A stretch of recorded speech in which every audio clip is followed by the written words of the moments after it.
Ini gambar, poster, banner, spanduk, selebaran, iklan, logo produk, baliho, lagi dan lagi.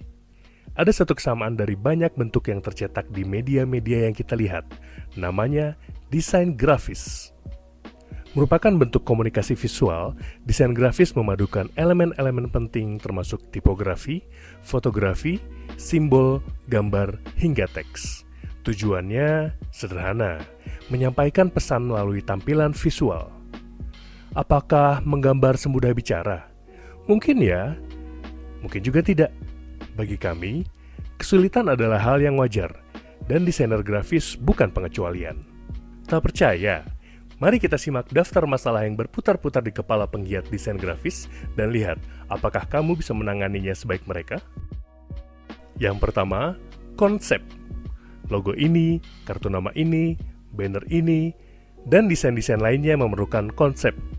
Ia tak akan selesai dengan hanya menjawab pertanyaan, mau warna apa, pakai font yang mana, atau memberi kesan yang bagaimana. Desain lahir dari informasi latar belakang yang ingin diwujudkan secara visual. Bergerak di bidang apakah bisnis atau iklan yang ingin dibuatkan desainnya, siapa saja targetnya, karakter mana yang ingin ditampilkan, dewasa, ceria, klasik, atau modern. Ingat logo KFC? Ia telah menempuh banyak proses kreatif. Kenapa ada Colonel Sanders di sana? Kenapa Sanders tersenyum? Kenapa celemeknya berwarna merah? Dan kenapa KFC tidak ditulis lengkap dengan Kentucky Fried Chicken? Itulah yang kami maksud dengan konsep. Sayangnya, tidak semua klien menyertakan secara rinci soal materi yang ingin dikonvert ke dalam bentuk desain. Disinilah para desainer grafis turut melakukan riset terhadap klien dan latar belakang materinya. Yang kedua, memutuskan penggunaan jenis font. Kamu mungkin merasakan sedikit aura horor kalau melihat font model begini. Atau jadi ingat masa kecil melihat font ini. Atau merasa harus serius membaca dengan font yang satu ini. Itulah kewajiban jenis font. Penggunaannya bisa memberi kesan berbeda. Desainer grafis jelas tak bisa mengambilnya secara acak.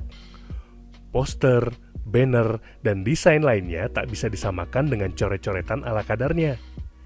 Itulah alasannya kenapa beberapa desainer grafis melakukan proses penyortiran.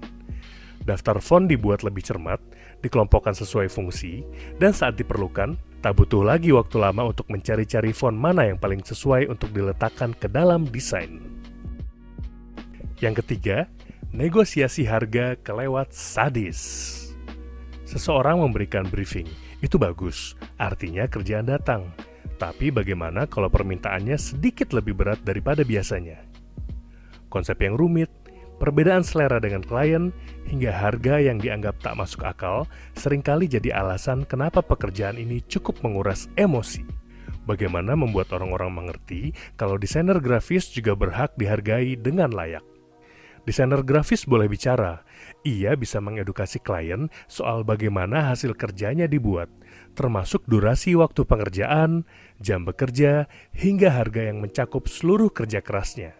Jadi, jangan menyepelekan kerja pegiat desain, apalagi dengan kalimat, "Ah, kan cuman gitu doang." Desain, seharusnya kita semua tahu, dibuat dari proses kreatif yang tak hanya hasil dari pegiat lakukan pada saat mengerjakan, namun juga hasil dari investasi waktu, tenaga, juga uang yang sudah digunakan untuk belajar, berlatih, untuk menghasilkan desain yang profesional. Jadi, apakah menggambar semudah bicara? Pada praktiknya, akan selalu ada rintangan.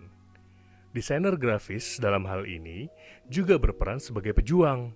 Jadi, mari kita hargai upaya indahnya yang melukis sempurna di atas media.